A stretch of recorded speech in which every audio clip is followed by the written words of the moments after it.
My sister Sharon ran off with my husband Keith, leaving me her dying son. 15 years later, they mocked me, asking about the boy they left to die, until he walked in, a grown man. Their faces were priceless. It's been a long road, and it all started 15 years ago, on a Tuesday that felt just like any other. I remember the squeak of my car's brakes as I pulled into the driveway. It was one of those crisp autumn evenings when the air smells like rain and fallen leaves.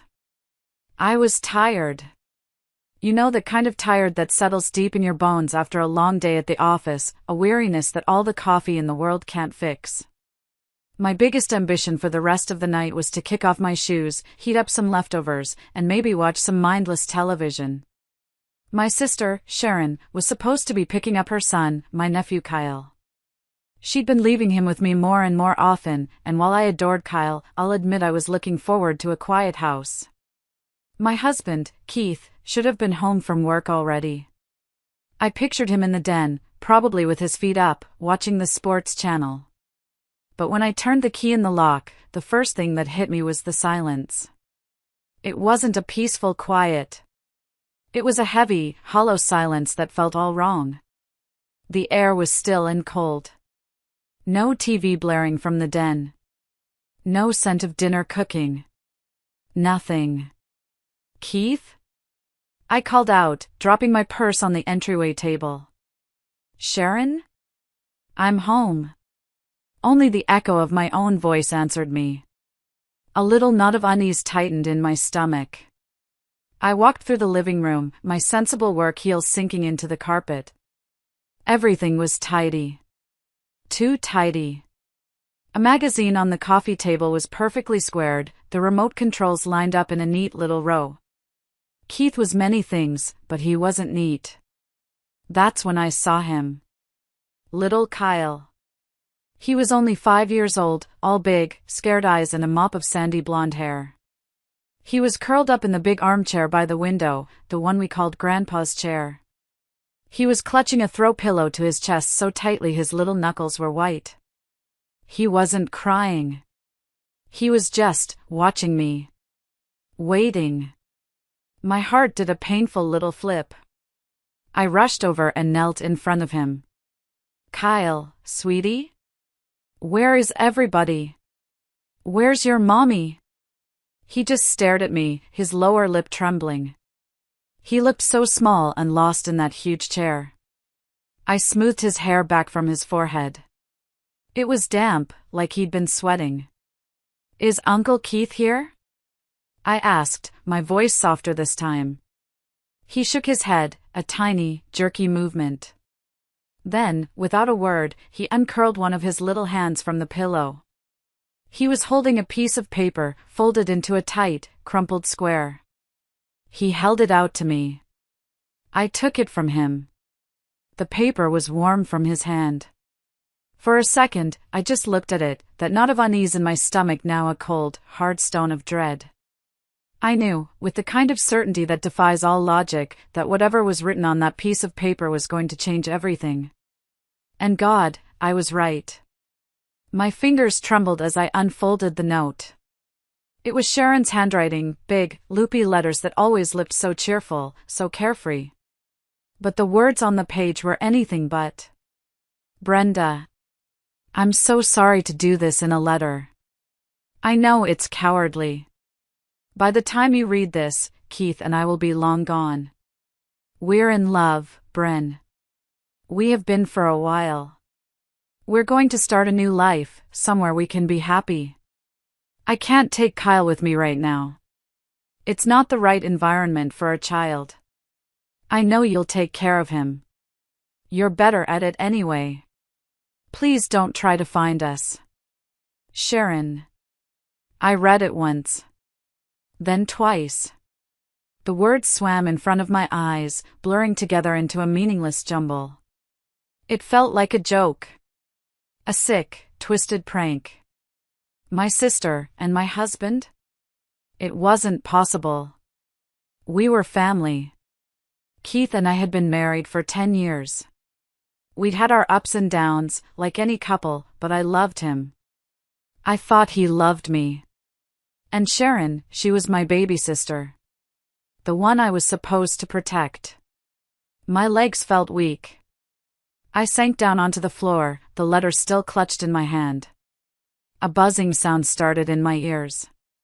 I looked over at Kyle, who was still watching me with those huge, solemn eyes. He didn't understand the words, but he understood the feeling in the room. He understood disaster.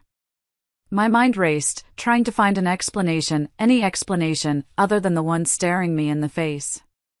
Maybe someone forced them. Maybe it was a misunderstanding. I stumbled into the kitchen, my hand shaking so hard I could barely hold my phone. I dialed Keith's number. Straight to voicemail. The cheery, professional greeting he'd recorded for work felt like a slap in the face. I dialed Sharon's number. Straight to voicemail. Her giggly, sing-song message played, "Hey. You've reached Sharon. Leave a message." They were gone. Together. That's when I saw it. On the gleaming granite countertop, next to the fruit bowl, was a sheaf of papers. I picked them up. The top page was a legal document. A petition for dissolution of marriage. A divorce. And there, at the bottom of the last page, was his signature. Keith's familiar, confident scrawl. He'd signed it. He had planned this. The cold stone of dread in my stomach shattered, and a hot, searing rage took its place. They hadn't just left. They had plotted. They had lied to my face, day after day, while they planned their great escape. I thought about the last few weeks. Keith being distant, working late. Sharon, always so full of drama, suddenly serene and calm. It all clicked into place, each memory a new twist of the knife. Little Kyle padded into the kitchen behind me. He tugged on my sleeve. "Aunt Brenda," he whispered. "Mommy and Uncle Keith went on a trip?" I looked down at his innocent face, and the rage inside me dissolved into a wave of pure, gut-wrenching sorrow. How could they do this to him? How could a mother just leave her child behind like a piece of forgotten luggage? I scooped him up into my arms and held him tight, burying my face in his soft hair. He was all I had left of my family. And I was all he had. To understand the true cruelty of what Sharon did, you have to understand the lie she told me months before she disappeared. It was the foundation for her entire escape plan, a masterpiece of manipulation built on my love for her and my nephew. I remember the day so clearly. It was a Saturday in late spring. I was in my garden, trying to coax some life into my sad-looking tomato plants, when Sharon's car screeched into the driveway. She practically fell out of the driver's seat, her face pale and streaked with tears. My first thought was that she'd been in an accident. "Sharon! What is it? What's wrong?" I cried, rushing over to her. She collapsed into my arms, sobbing hysterically. "It's Kyle," she choked out between gasps. "Oh God, Brenda, it's Kyle." I led her inside, my heart pounding in my chest. I sat her down at the kitchen table and made her a cup of tea, my hands shaking. Kyle was my world. If anything happened to him. I couldn't even finish the thought. Finally, after a few sips of tea, she calmed down enough to speak. She looked at me, her eyes wide with a terror that I, in my naivety, believed was real. "The doctors, they ran some tests," she whispered, her voice hoarse. "He has a rare blood disorder. It's terminal, Brenda." The teacup slipped from my fingers, shattering on the tile floor. I didn't even notice. "What? What are you saying?" They said he has 6 months. Maybe less. She buried her face in her hands, her shoulders shaking with renewed sobs. 6 months. How am I supposed to watch my own baby die? I can't do it, Bren. I'm not strong enough. I see him, and all I can think about is that he's leaving me. Every cough, every time he says he's tired, it's killing me. I was completely and utterly devastated. For Kyle, this beautiful little boy whose life was being cut so tragically short. And for my sister, who was facing every parent's worst nightmare. I pulled her into a hug, letting her cry on my shoulder. "I'm so sorry, Sharon," I whispered, tears streaming down my own face. "We'll get through this. Whatever you need, I'm here. We'll get a second opinion, we'll find the best doctors." She pulled back, shaking her head. "There's no point. They said it's definitive. There's no treatment." She looked at me, her eyes pleading. "Brenda. I can't. I can't be here to watch it. I know it sounds awful, I know I sound like a monster, but I can't." And then she delivered the line that sealed all our fates. Could you help me with him? Just for a little while? Let me have some time to process this. I just need a break from the constant reminder." Of course, I said yes. What else could I say? My sister was falling apart, and her son was dying. I told her to bring him over whenever she needed a break. I would do anything to ease her burden. I had no idea that I wasn't easing her burden. I was becoming her escape route. She wasn't a grieving mother. She was a brilliant, cold-hearted strategist, and she had just played me perfectly. After that day, my home became Kyle's second home. At first, it was just for a weekend here and there. Sharon would drop him off on a Friday evening, her eyes red-rimmed and puffy. She'd hug me and thank me profusely, telling me I was a lifesaver. "I just need to not think about it for a couple of days, you know," she'd say, her voice cracking. "Just to feel normal again." And I believed her. I'd spend the weekend doting on Kyle, trying to fill his last few months with as much joy as possible. We'd go to the park, build magnificent Lego castles that covered the entire living room floor, and watch cartoons until we both fell asleep on the couch. He was a quiet, sweet boy, and he seemed to get tired very easily, which only confirmed Sharon's story in my mind. But then the weekends started getting longer. She'd drop him off on Thursday and not pick him up until late Sunday night. Then it became whole weeks. Her calls became less frequent. When I did manage to get her on the phone, she sounded distant, distracted. "How are you holding up, Sharon?" I'd ask, concerned. "I'm fine," she'd answer, her voice flat. "Just busy. Trying to keep my mind off things." My husband, Keith, was wonderful about it at first. "Whatever your sister needs, Bren," he'd say, ruffling Kyle's hair. "We're family."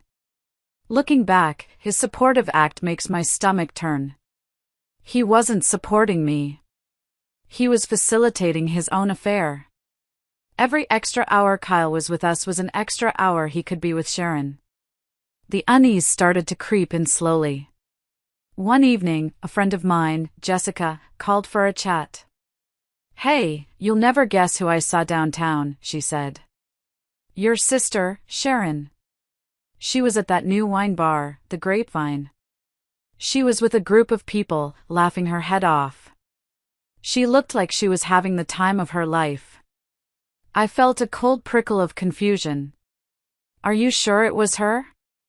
"Positive. She was wearing that bright red dress you hate," Jessica laughed. After I hung up, I sat in the quiet house for a long time. It didn't make sense. A grieving mother, whose son only had a few months to live, was out laughing at a wine bar? I tried to dismiss it. Maybe she was trying to force herself to be happy, just like she'd said. But the seed of doubt had been planted. The final straw came a few weeks before she left for good. She was supposed to pick Kyle up at 6 on a Sunday. By 9, she still hadn't shown up. She wasn't answering her phone. I was frantic with worry, imagining the worst. Finally, around midnight, her car pulled into the driveway. I met her at the door, my arms crossed.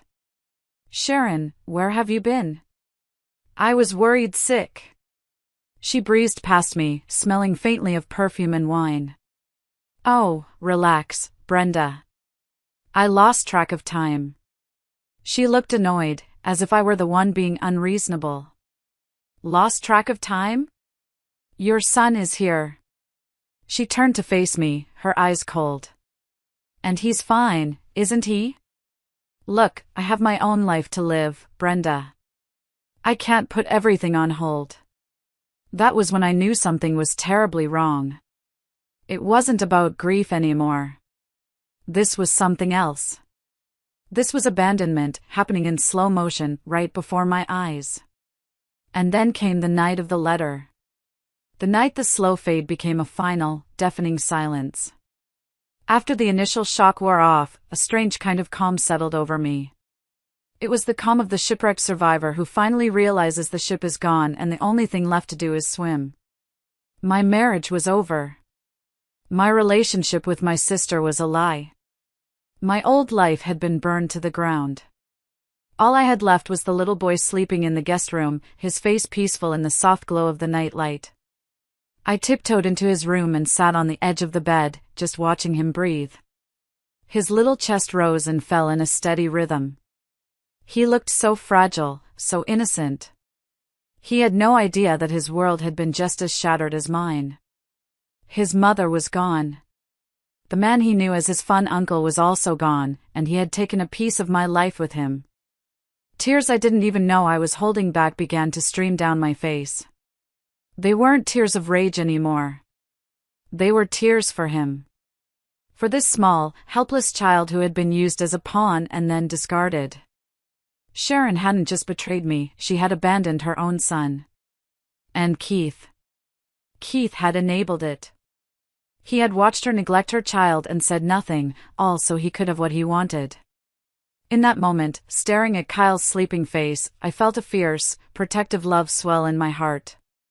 It was a love so powerful it pushed aside my own pain. My grief was a luxury I couldn't afford right now. This little boy needed me. I reached out and gently brushed a strand of hair from his forehead. He stirred in his sleep, murmuring something unintelligible.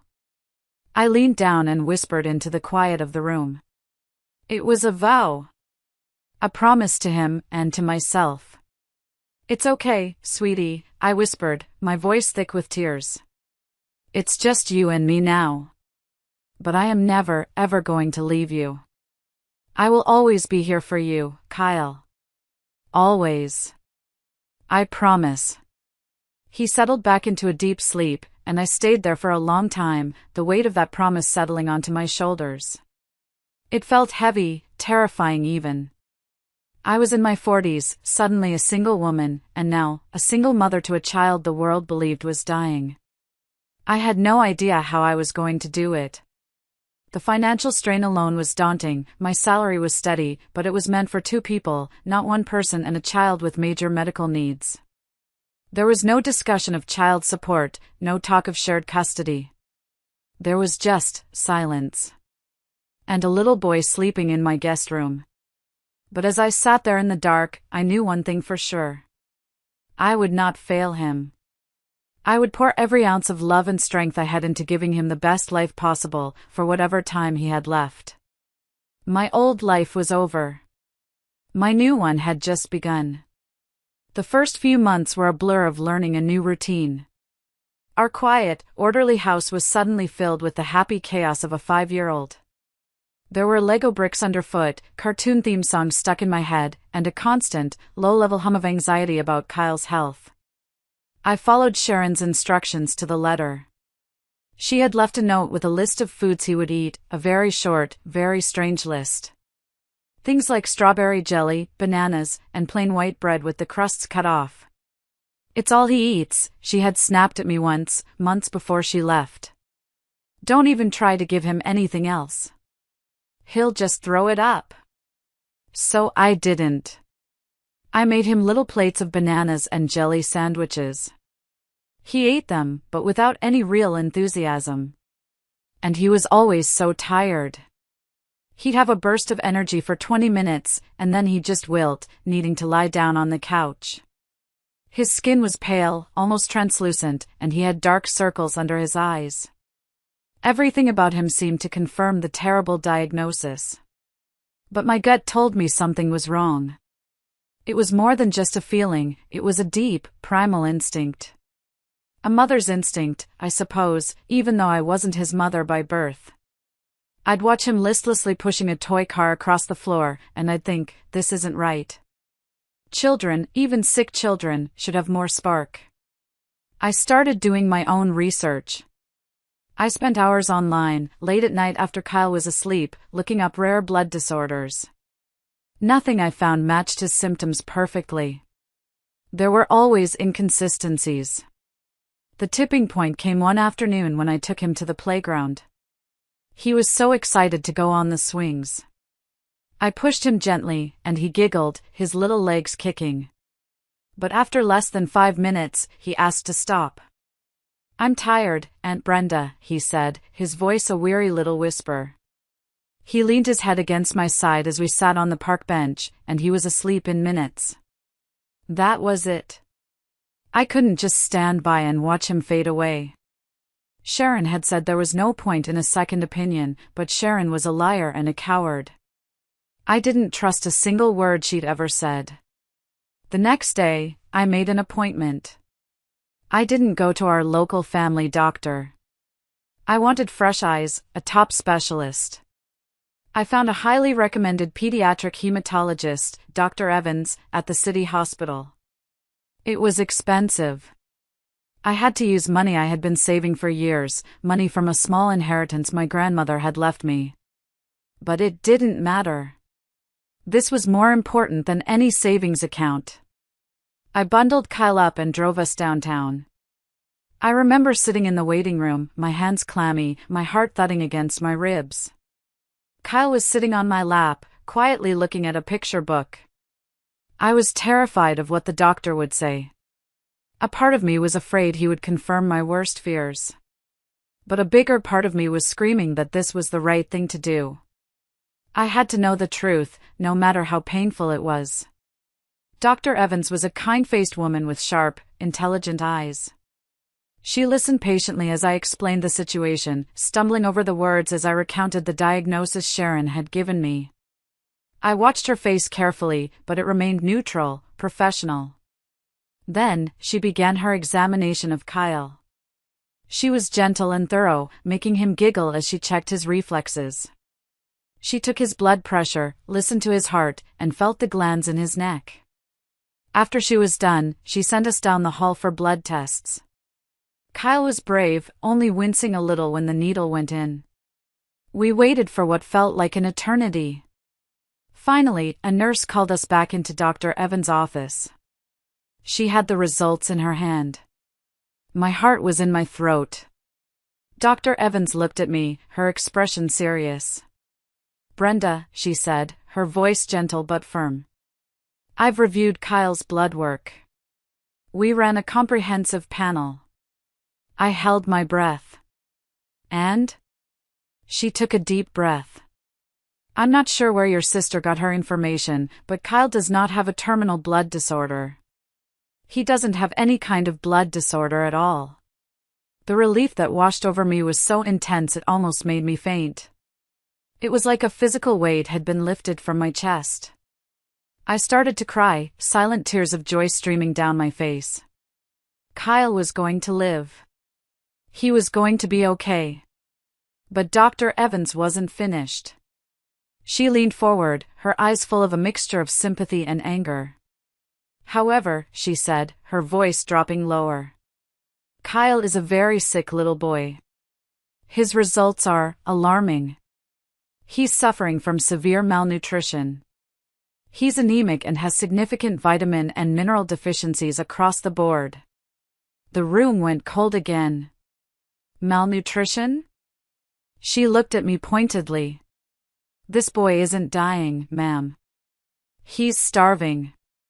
The word hung in the air between us. Starving. And in that instant, every piece of the puzzle clicked into place. His fatigue. His pale skin. His lack of appetite for anything other than sugar and starch. It wasn't a disease. It was neglect. Criminal neglect.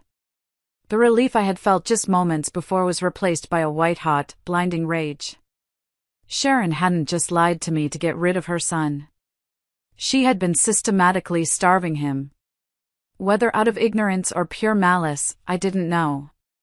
And frankly, I didn't care.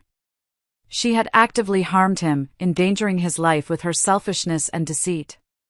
That 6 months to live story wasn't just a lie to get me to take him, it was the potential outcome of her own parenting. My path forward was suddenly crystal clear. I was no longer just his caregiver. I was his rescuer. My consultation with a lawyer about the divorce papers Keith had left would have to wait. My first and only priority was to undo the damage my sister had done. I was going to save this little boy. I was going to give him a life, a real one, full of health and love and everything his own mother had denied him. The years that followed were a testament to the healing power of love and chicken soup. Literally. Armed with Dr. Evans's diagnosis and a detailed nutrition plan, I declared war on malnutrition. My kitchen, which had mostly been used for reheating takeout, became my command center. I bought cookbooks. I watched cooking shows. I learned the difference between a simmer and a boil. I became an expert on nutrient-dense foods. Every morning, I made a nourishing broth, filled with vegetables, chicken, and herbs. At first, getting Kyle to eat was a battle. His body was so used to junk that real food tasted strange to him. He'd push the spoon away, his little face wrinkling in distaste. But I was patient. I was relentless. I'd make a game of it. Here comes the airplane, into the hangar, I'd say, swooping the spoon toward his mouth. Slowly, painstakingly, he started to eat. A sip of soup one day.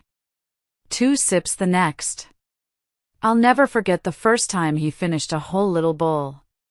He looked up at me, a shy smile on his face, a little bit of carrot on his chin. Good job, Kyle. I cheered, my heart bursting with pride. You're getting so strong. As his body healed, his spirit began to bloom. The pale, listless little boy started to disappear, replaced by a child with rosy cheeks and bright, curious eyes. We started going for short walks, then longer ones. He had energy. He wanted to run and climb and explore. One day, he was about 7, he was kicking a soccer ball around the backyard. He wasn't just kicking it, he was chasing it with a fierce determination, his laughter echoing in the afternoon air. I was sitting on the porch, watching him, when he turned to me, his face flushed with exertion and joy. Watch this, Aunt Brenda, he yelled, and he kicked the ball with all his might. It sailed through the air and landed right in my petunia bed. We both burst out laughing. It was in moments like that, simple, ordinary moments, that I felt the deepest joy. This was what I had fought for. This was my victory. Sometime around his 8th birthday, he started calling me Mom. It happened so naturally I almost missed it. We were in the grocery store, and he tugged on my sleeve to get my attention. Mom, can we get the sugary cereal? He asked, pointing to a brightly colored box.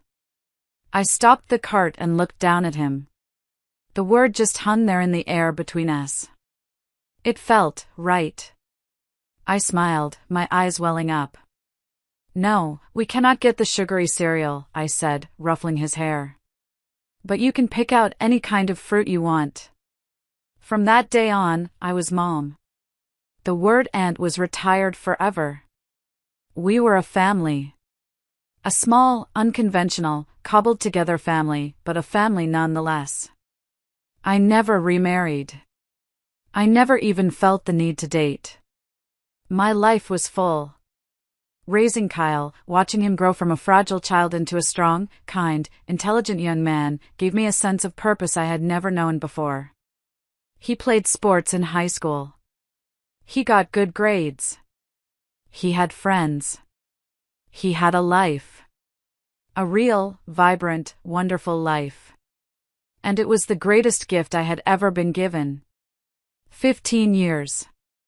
It's a lifetime, isn't it?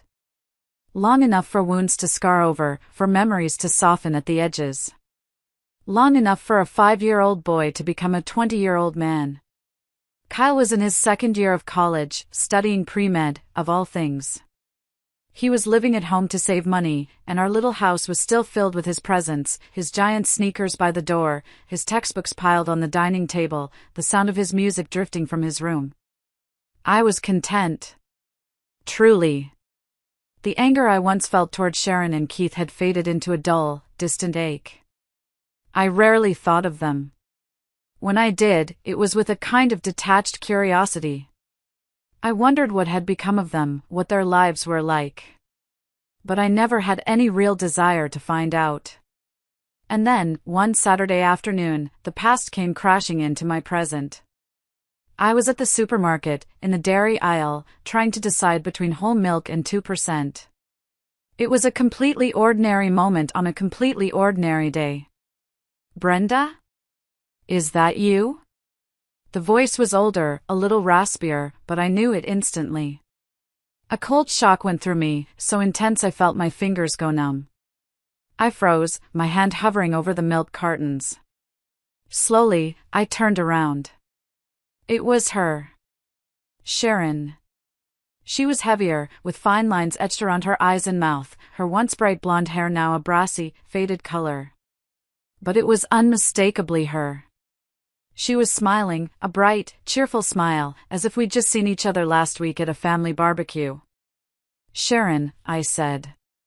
My voice was stiff, foreign in my own ears. I knew it was you. Long time no see, she chirped, stepping closer. A cloud of cloying, sweet perfume enveloped me. My mind went blank.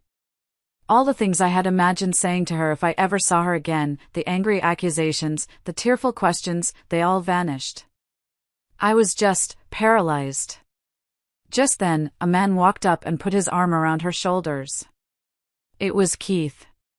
He was paunchier now, his hair thinning on top, but he had the same smug grin I remembered all too well. Hey, what's going on? He said, then his eyes landed on me. His grin widened. Wait a minute. Brenda?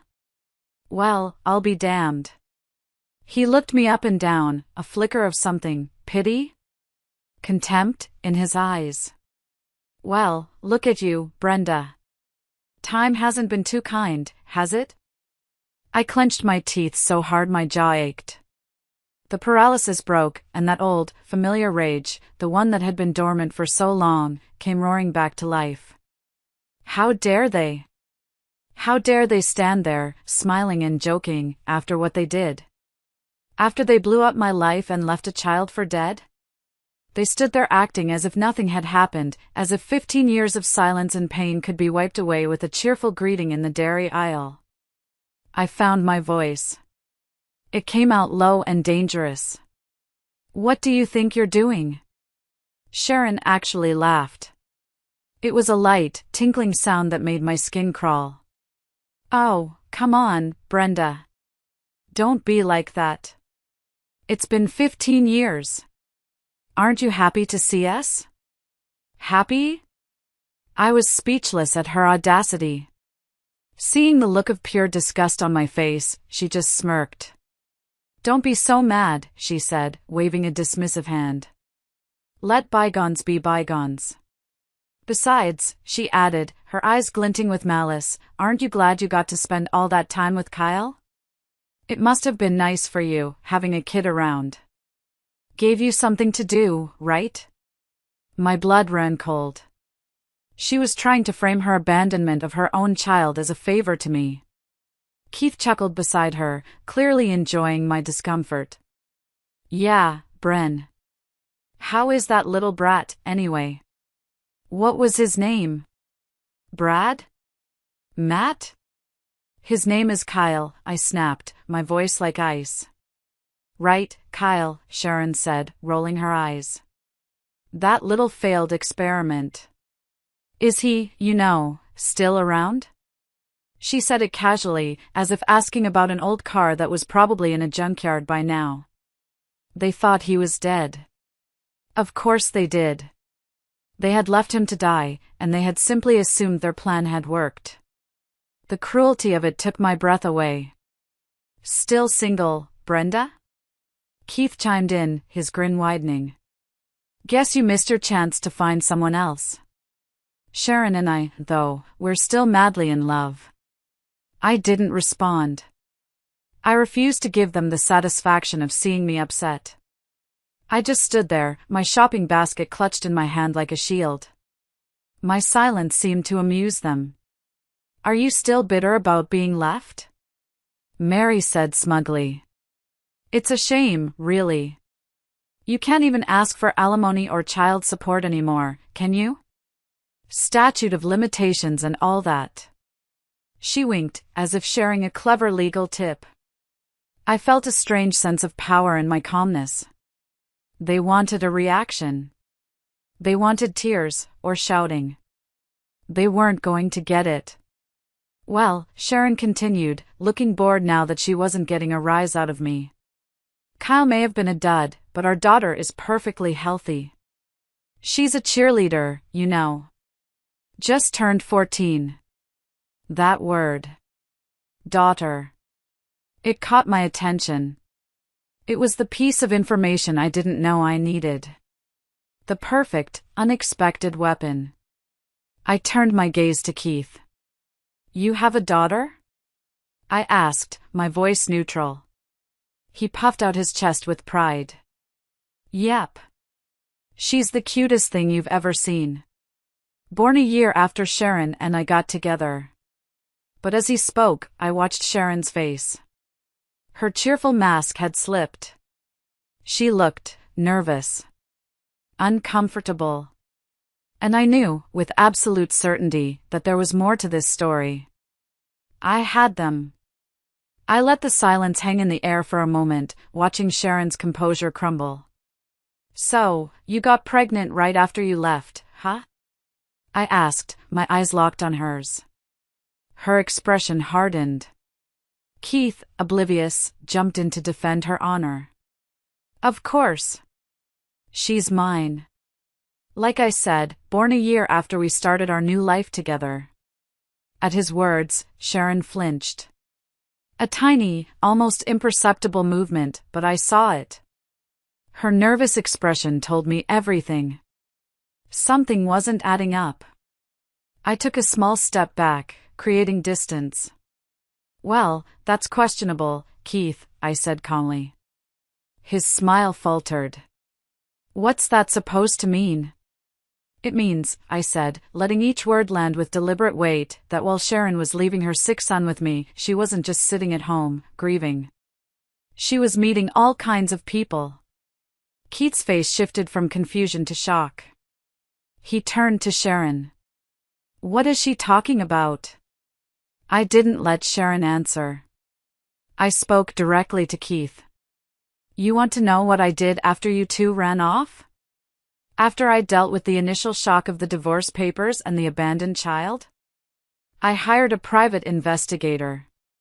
Just for a month. I wanted to know what I was dealing with. And he found out a lot. Sharon's face went pale. You did what? He told me all about Sharon's afternoons off, I continued, my voice steady and cold. While you were at work, Keith, thinking she was exhausted from her job and a grieving mother, she was out. Having fun. Going to bars, restaurants, with other men. Letting them pay for her expenses. All while pretending to be a devoted mother to me, and a devoted partner to you. No way, Keith muttered, his face ashen. He looked at Sharon, who was staring at the floor. We spent weekends together. How could she have had time? During the weekdays, Keith, I explained patiently, as if to a child. While you were earning a living. I turned my attention back to Sharon. You told him you were exhausted from working for Kyle's sake, didn't you? That was a good one. Keith looked at his wife, utterly stunned. Is that true? Was I just convenient? Was I just your ATM? Sharon stayed silent, avoiding his gaze, clearly wishing the floor would swallow her whole. Let me guess, I added, my voice dangerously soft. Keith was just the most financially stable of the bunch, wasn't he? The one with the good job and the steady salary. Stop it! Sharon shouted, her eyes wide with panic. But the damage was done. Keith stared at her, anger and disbelief warring on his face. Tell me it's not true, Sharon. She didn't respond. I even have recordings, I said, delivering the final blow. It was a bluff, but they didn't know that.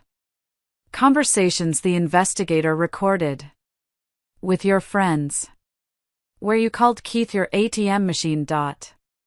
Sharon froze, realizing the depth of her exposure. Keith looked like he was going to be sick. His voice trembled with rage. So our daughter might not even be mine? That's ridiculous. Sharon grabbed Keith's arm, desperate. She's yours, Keith. Of course she's yours. But her protests were weak, her panic palpable. Keith didn't look convinced. I stayed calm. You can easily find out, I suggested mildly. A simple DNA test would clear it all up. Sharon's face went completely white. Her confidence had crumbled to dust. No! There's no need for that. She's his daughter, she insisted frantically. But it didn't matter anymore.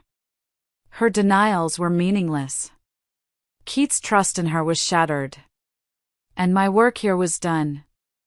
I had come for milk. I was leaving with justice.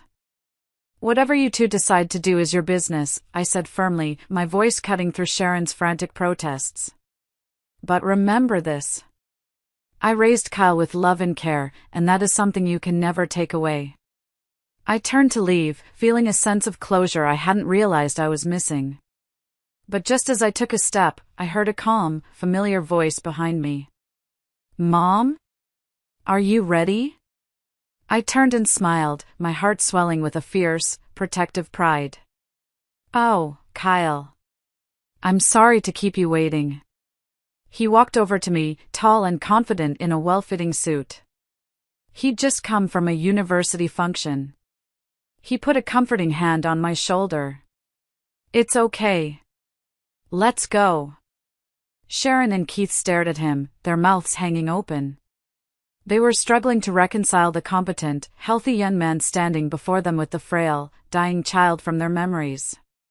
Wait, Sharon whispered, her voice trembling as she pointed a shaky finger at him. Is that Kyle? He stood tall, his gaze steady. He looked nothing like the child she had abandoned. Yes, I said, my voice ringing with pride. This is Kyle. He's 20 now. And he's thriving. Kyle's calm, clear voice followed mine. It held no anger, only a chilling certainty. I remember everything, he said, his eyes fixed on the two people who had created him and then thrown him away. Even though I was young. I know who you two are. My biological mother and her lover. Keith recoiled as if he'd been struck. He was horrified, trying to process Kyle's composed but cutting words. But weren't you supposed to be sick? Keith stammered, looking from Kyle to me and back again. I thought you only had 6 months to live. No, I interjected, my voice sharp. Kyle was never sick with a terminal illness. That 6-month story was something Sharon made up. After she left, I took Kyle to a real hospital. The doctors diagnosed him with severe malnutrition, not some life-threatening disease. All he needed was proper food and care. Sharon's face turned a blotchy, bright red with shame and embarrassment. I tried, she muttered weakly, her voice barely a whisper. He was such a picky eater. Keith's expression twisted with disgust. Kyle eats just fine now, I said, my eyes boring into Sharon. He's healthy. He's strong. He played varsity soccer in high school. And I'm studying to become a doctor, Kyle added, his voice even. So no other kids have to go through what I did because of a parent's neglect. Sharon and Keith both gasped, shocked by how far he had come. I had no idea, Keith mumbled, looking utterly defeated. And there's no need, I said, shooting a pointed look at Sharon, for you to ever insult him again. Or to call him a failed experiment.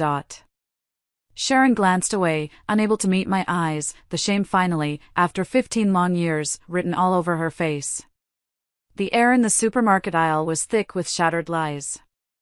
Sharon opened her mouth to speak, probably to offer up another weak excuse, but Keith cut her off.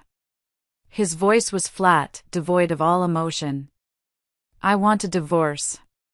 Sharon's eyes widened in panic. What? No! Keith, you can't be serious, she cried, clinging to his arm. But his expression was like stone. He shook her off. After learning how you neglected your son, how you lied to me for 15 years. I can't stay with you. I can't even look at you. It's all a misunderstanding, she grew frantic, her voice rising to a hysterical pitch.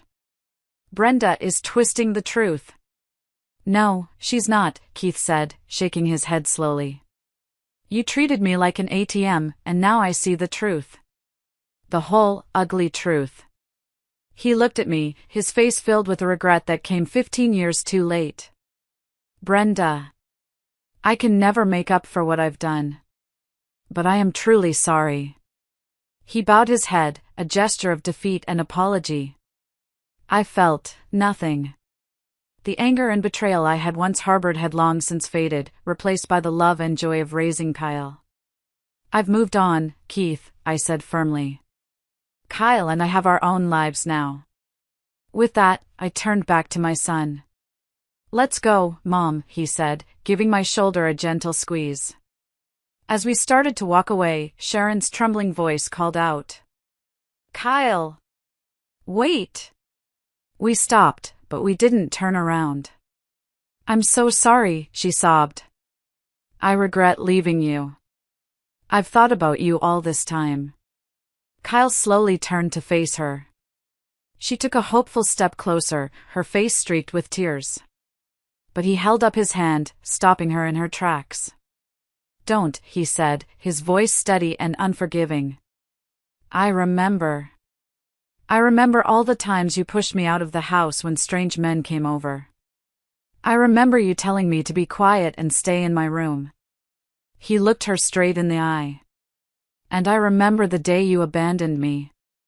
I decided then that I would never forgive you. Sharon's face turned pale. You're calling her Mom? She asked desperately, gesturing toward me. Yes, Kyle replied without a moment's hesitation. Brenda raised me. She loved me. She saved me. She's my real mother. Sharon stood frozen, the last flicker of hope dying in her eyes. She finally understood that there was no chance of reconciliation. There was nothing left for her here. Don't ever try to see us again, Kyle said firmly. It wasn't a request. It was a command. And just like that, we walked away. We left the wreckage of their lives behind us on that cold, tile floor. We never looked back. If you're still listening, could you do me a huge favor and hit that like button and comment the number 1 down below? It lets me know you're here with me on this journey, and your support truly means the world to me. It keeps me going. So please, comment 1, and let me tell you what happened next. The fallout from that day in the supermarket was swift and absolute. I heard through my friend Jessica, who still had connections in my old neighborhood, that Keith followed through on his word. He hired a lawyer and demanded a DNA test for their daughter. The results came back just as I had suspected. The girl wasn't his.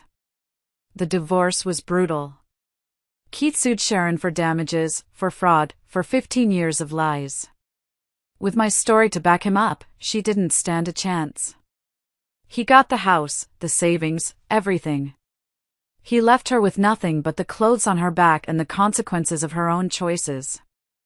She apparently tried to spread rumors about him, but it only backfired, leaving her completely isolated.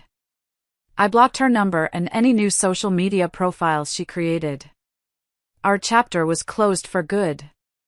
As for Kyle and me, our lives just kept getting better. He graduated from college with honors and got into medical school. He met a wonderful young woman, and they got engaged last spring. Seeing him so happy, so successful, so full of life and love, it's a pride so deep it sometimes brings tears to my eyes. We continued living together while he finished his studies, cherishing our time as mother and son. On his 25th birthday, I took him out to a fancy restaurant, the kind of place we could never have afforded in the early years. We sat at a quiet table, the candlelight flickering between us. The waiter poured champagne into our glasses. I raised my glass. A toast, I said, my voice thick with emotion. To the incredible man you've become. To your future, to your happiness. I am so proud of you, Kyle. He clinked his glass against mine, his eyes shining. Cheers, Mom, he said, his voice full of warmth. To us. We did it. In that moment, surrounded by the quiet murmur of the restaurant, I felt a sense of peace so profound it filled every part of me. I had made the right choices. I had fought the right battles. This wonderful young man sitting across from me, this beautiful life we had built from the ashes of betrayal, this was everything I had ever wanted. This was home. Thank you. Thank you for listening to my story.